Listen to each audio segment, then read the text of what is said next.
Fascinante demais, eu estou impressionado inclusive com essa série que a gente tem mostrado aí no especial China, que é um destino que encanta por sua grandiosidade e também diversidade.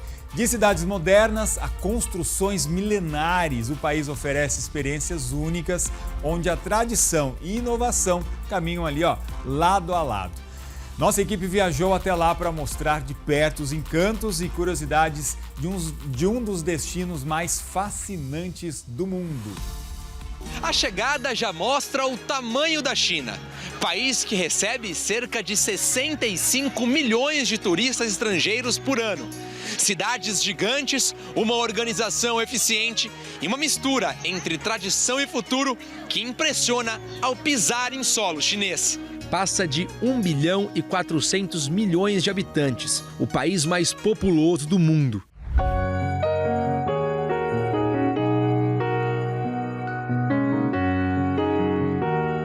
Depois de uma viagem tão longa, o que se encontra por aqui compensa cada minuto da rota. A China surpreende logo nos primeiros passos. E em cada canto, uma história milenar ganha forma diante dos olhos. Sair de uma cidade para outra pode levar horas, de trem ou de avião. Mas em cada parada, uma nova surpresa. É como mudar de país dentro do próprio país.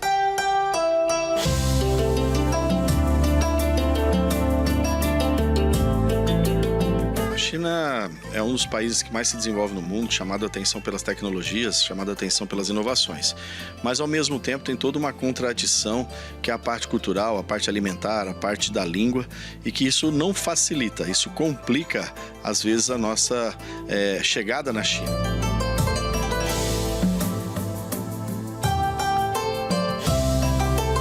Até que desembarcamos em uma das 7 maravilhas do mundo moderno, a Muralha da China, que é uma das maiores construções já feitas pela humanidade. Com mais de 21 mil quilômetros de extensão, atravessa montanhas, desertos e vales.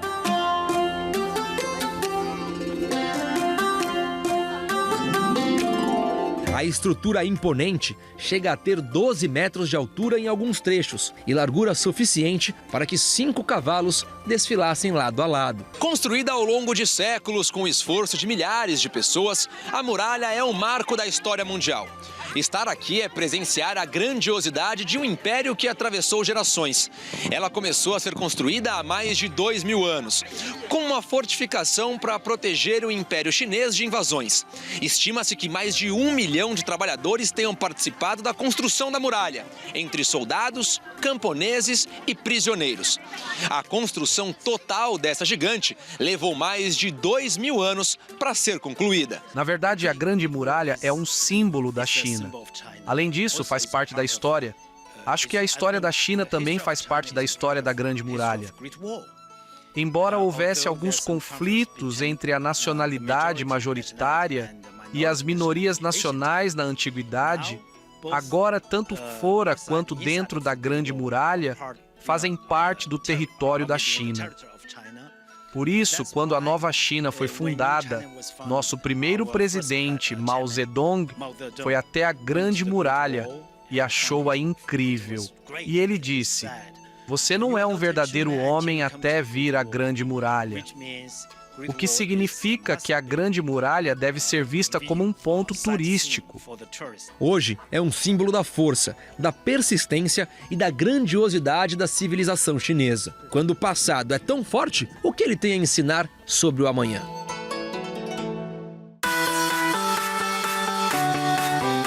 E esse outro ponto importante e requisitado da China é a resposta. O Estádio Nacional de Pequim, conhecido como Ninho do Pássaro. O local é um marco da arquitetura moderna chinesa. O Ninho do Pássaro é mais do que um estádio.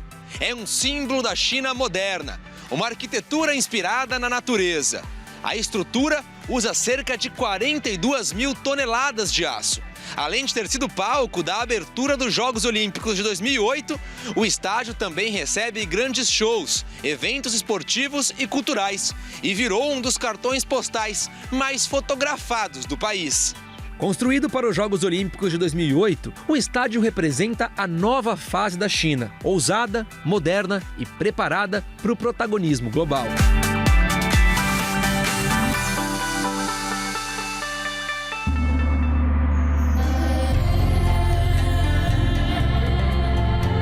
Saltando para a terra dos imperadores, chegamos aqui, na Cidade Proibida. Por mais de 500 anos, esse foi o centro do poder imperial chinês. Além disso, a Cidade Proibida foi a casa de imperadores das dinastias Ming e Qing. Foi declarada Patrimônio Mundial da Humanidade pela Unesco em 1987. A Cidade Proibida é organizada em 3 principais áreas. A primeira, usada para cerimônias e tarefas do dia a dia do imperador, foi o coração do governo da China. A segunda, usada como área da imperatriz, e os jardins onde o imperador buscava descanso. Um verdadeiro retrato da hierarquia e da filosofia oriental. A Cidade Proibida recebe, em média, 14 milhões de visitantes por ano.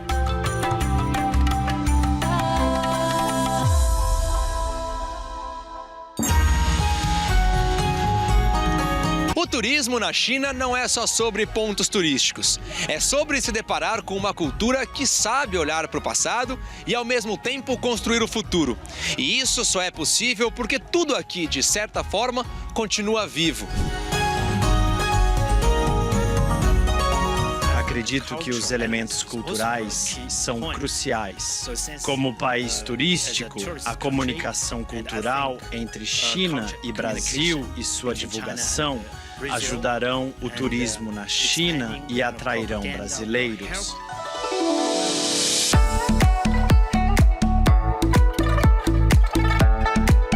O turismo de experiência é vir para cá e ficar não só no foco empresarial de negócio, mas também aproveitar e explorar um pouco a cultura, o turismo de negócios que a gente fala, mas também o turismo cultural. E a China é um país que tem uma cultura fantástica. Mas o que faz um país preservar tanto o passado sem abrir mão do amanhã? Seja no topo da muralha, no centro de um estádio futurista, entre os salões da Cidade Proibida ou até mesmo dentro de um trem-bala. O turismo aqui vai muito além da paisagem. Ele revela a alma de uma das civilizações mais antigas e fascinantes do mundo. A China é conteúdo, é potência, é história. Um país que desafia qualquer expectativa e sempre entrega mais do que se imagina.